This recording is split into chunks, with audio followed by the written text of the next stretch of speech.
On this episode of Mayhem with Markham, Mayhem has entered my office? Yeah, so let's go see what this is all about.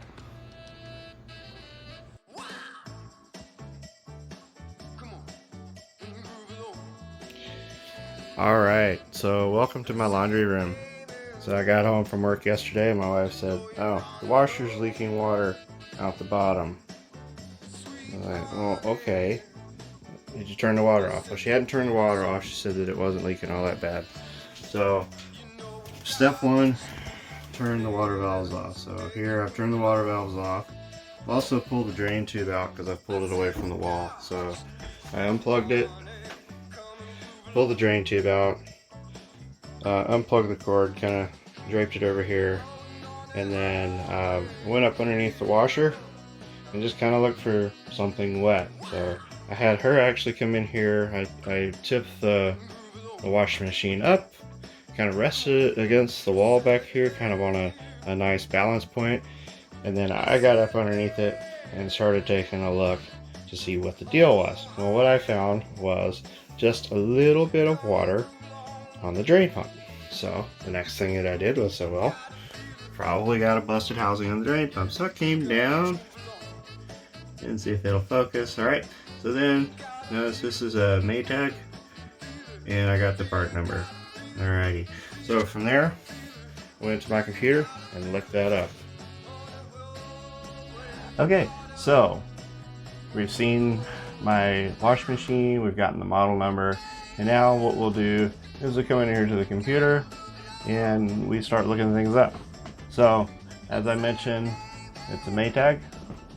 So I go here to the Maytag website and then I put in the model number into the search. So after I put the model number into the search, and if you can tell, let me get things situated here. So here's what I came up with. Sorry, I know that it's mirrored and flipped and all that, but here's all the replacement parts that they put out. And here's the drain pump. So I know it's drain pump because I can see the picture. It's like, okay, that's what it is. And then also, interesting note, if the washer does not drain, then the pump could be locked up or a small object may be clogging it. I've seen that happen before. A small leak in front of the washer could be caused by a defective pump. Gee, all right, well, that sounds like our problem.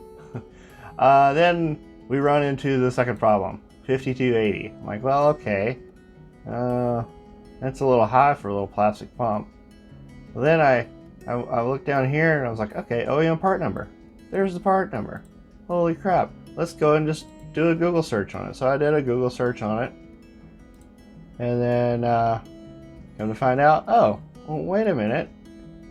They're not that expensive. Well, what the heck? So then I do some more searching and do some more searching. And I'm like, well, wait a minute. Maybe I can find this on Amazon. And I did. I found it on Amazon. Shipped, delivered tomorrow. This is Saturday, so I'll have it on Sunday, and we won't even have to worry about the and you can see I also was looking at local appliance stores, seeing what's available, and I'm like, Amazon to the rescue. So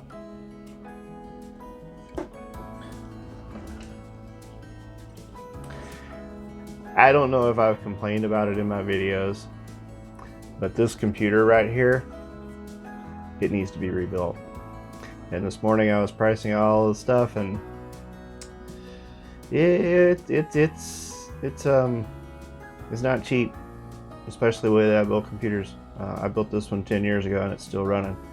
But I was looking at, well, if I have to replace the washer, it's gonna cost about what all my computer parts are gonna cost.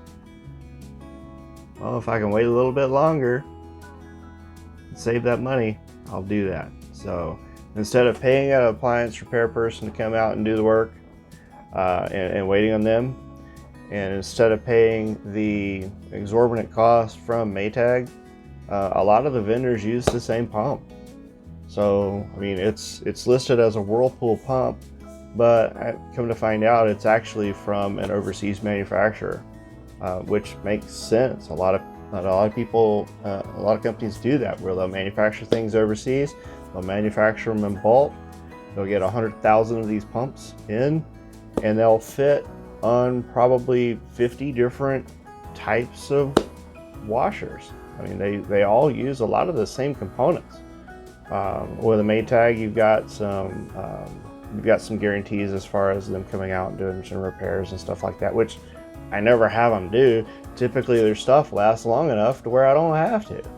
And then after 10 years, that washer is 10 years old, and it's been maybe 11 years.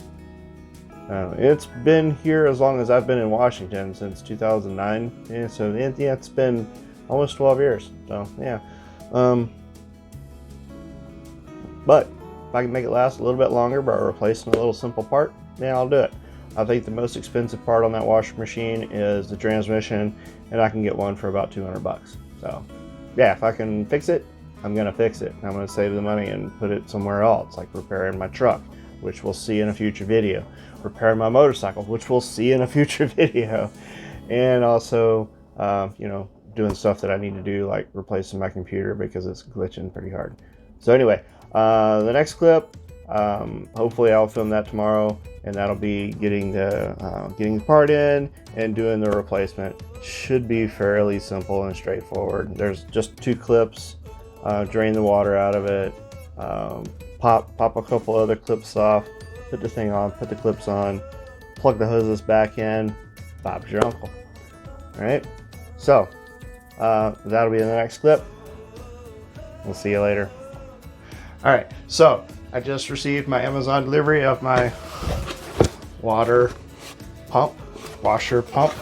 All right, so it's a pretty simple little gizmo, really. That's it. It's plastic housing and an empty box. So it's pretty simple. The pump turns this thing here, and then it just pumps water. That's pretty much it. So on the current one, what happened was it split right here along this seam. All right, so what we're gonna do, if you notice, there's a couple of notches here, right?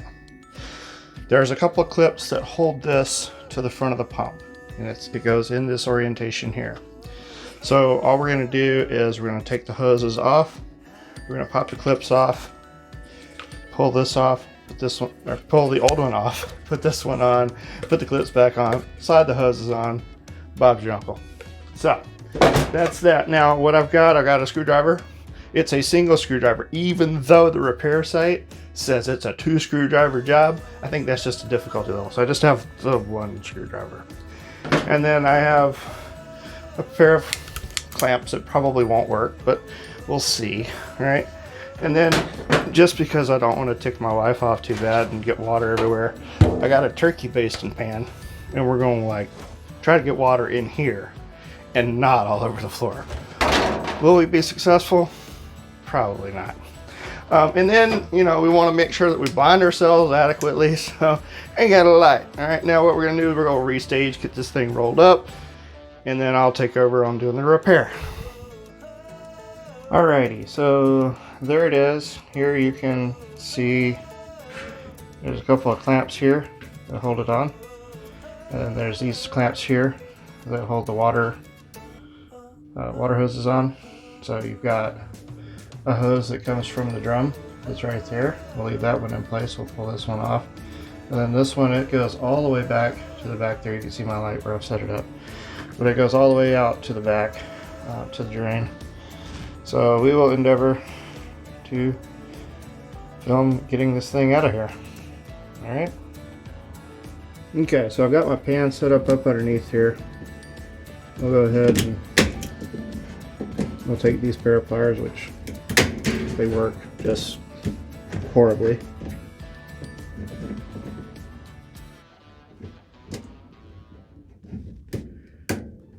I'm just sliding them onto the hose there. Let's see if I can wedge this out. Here we go. See if we get some water out, and we do.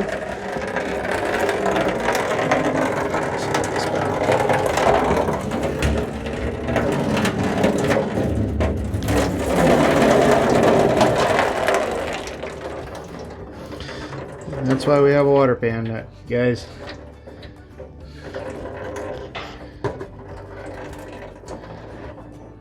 Alrighty. Also, we kind of want to make sure that we keep the water off of that electric motor there. Okay. Alright, so that guy's out of the way. We'll get the one on the top, which is probably going to be slightly harder to get after. Because, you know, when you're trying to get at something, you always seem to find the things that are in the way.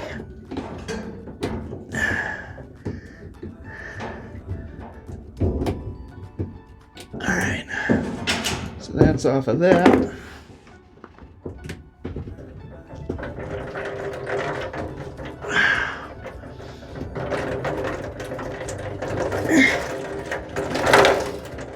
I got a little bit on the motor, so we'll let it dry a little bit before we turn it back on. Alright, so now it's just a matter of popping the clips. There's one clip there, another clip there, then we'll pull it off of the motor there, and that's it. Okay, we'll compare the impellers, make sure that they're the same. They look pretty close to being the same. Okay, and we'll put the new one on. Alright, now I bet it'll slide right on in there. What you reckon?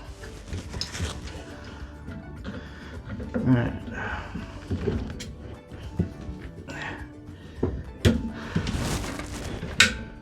Yeah, way in now. Alright, get up in there. Alrighty, that's that. Fully secured. Get that hose right on up in there.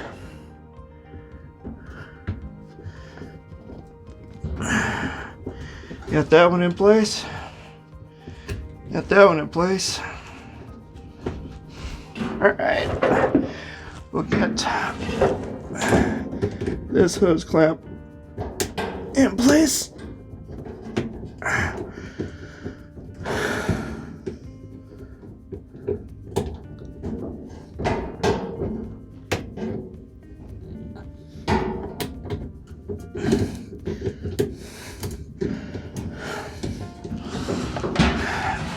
The reason that I'm using my pliers that don't work is because I can't find my pliers that do work.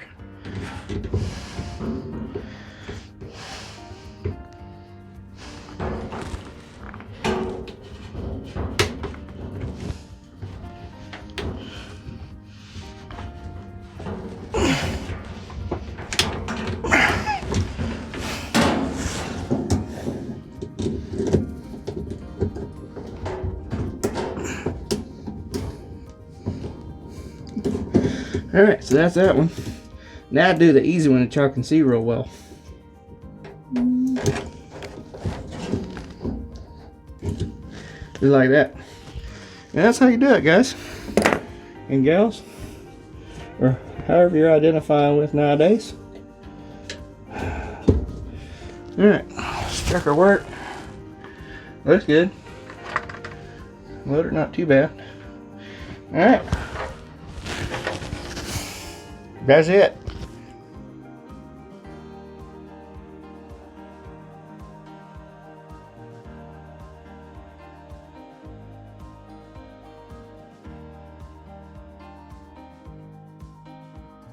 Alrighty, so that's the video on replacing the pump. Went really well. So what we did was we ran a small load through the wash machine. Put a towel down just in case that we had any leaks. Kind of monitored it, watched it, made sure that everything was going well, and it did. It worked just fine. So that's part of my mayhem. Hope you enjoyed. Have a great day.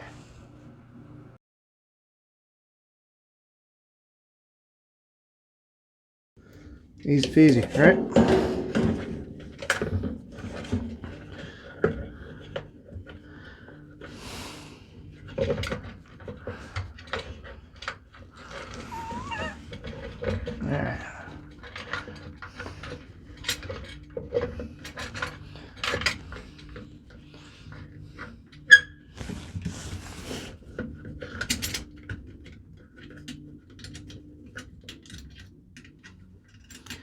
what did I do? I popped the clip off.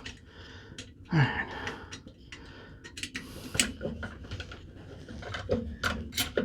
All right, let me see if I can get that shaft lined up. Because right now, all right, so looking at the shaft, I'm lining the shaft up with how it is in this motor, or not the motor, lining the shaft up from the motor to the, oh, you know what? I'm putting the pump in wrong. Duh.